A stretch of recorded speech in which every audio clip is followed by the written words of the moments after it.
Бәріңізге сәлем. Бүгін нан салма тағамын дайындаймыз. Ең алдымен етке жасағандай қамырды илеп, тындыруға жібереміз. Ортасында 1-2 рет илеп қоюды ұмытпаңыздар. Енді салмасын дайындаймыз. Видеода көрсетілген бәрін өзіңіз қалауыңызша турап дайындап аласыз. Етімізді қуырамыз алдымен. Сарымсақ, пиязымызды салып, жақсылап тұрғанда дәміне қарай тұз саламыз. Томат саламыз.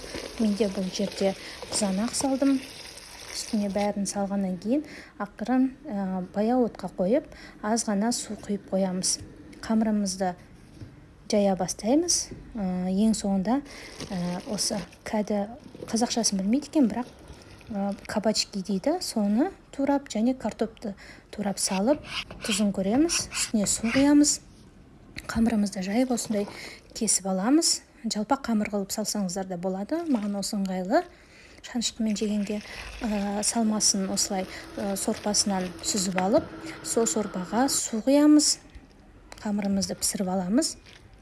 Салмасын үстіне салып, тамақтанамыз. Өте дәмді болады. Жасап көріңіздер. Осындай қысқа видео жасау ұнап жүр.